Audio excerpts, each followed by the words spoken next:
At least 5 yellow folders marked top secret and another secret SCI. That stands for sensitive compartmentalized information. These are the biggest secrets in the world. If, we have heard that Donald Trump's lawyers went through all the stuff, but how could you go and look at that and not think, you know what, that's probably something I should turn back over? I mean, it's really simple. You got Doocy asking, what the hell is Trump doing with these documents? Because what the hell was Trump doing with these documents? It's really, well, let me say it's not getting to a point, because several years ago, we already knew what kind of complete chaotic disaster Donald Trump was and what kind of disaster the Republican Party was. But it's really getting to a point to where Republicans they can't defend this guy. I mean, not effectively. I mean, you're going to go into the 2024 elections.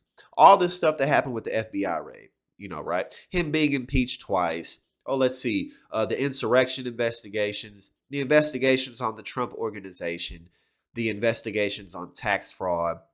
You're going into 2024 with all these issues.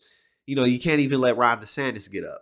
I mean, we know that he's the future of the party, but, you got to keep in mind, we still haven't even gotten past the midterms. We still have a couple years left till 2024. So, Donald Trump's popularity in terms of what's happening with the cases against him and what's happening with the rest of the country who's moving away from the right wing, you're really just alienating the base. So the closer we get to the election, the more crazy the Republican Party is going to get. That's really what I'm getting at. To me, it keeps going to, why were you raiding? Why did it come to this, that you have to first time ever raid somebody else's compound?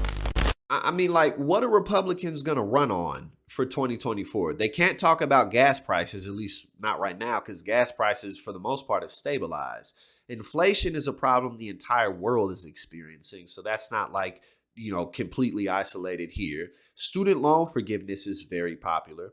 65% of the country being in favor of it. So the rest of the people whining about how it's not fair, they're well within the minority. So that's not going to draw more people to the Republican Party. We know the Republican Party isn't talking about improving healthcare and improving education. They're not talking about paying people more. They're against $10,000 to $20,000 in student loan forgiveness.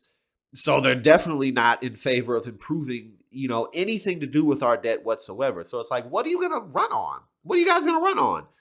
Trump won the 2020 election. Liberals suck. That's it. That's about it.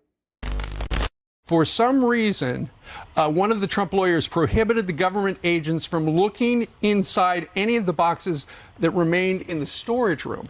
And then they heard from multiple people, apparently, there's big secrets there, and not just in the document room. And so that's why they got the search warrant, and that's why they went. Well, the problem is that's the same storage room where he said, do me a favor, before we go through all that, would you put another lock on the door? And he did. So he said he did. And then they said, quickly, let's go check Melania's socks. And let's make sure there's nothing there. And then we got a tip that something in the safe. The safe is totally empty. Obviously, there's there's another side to the story.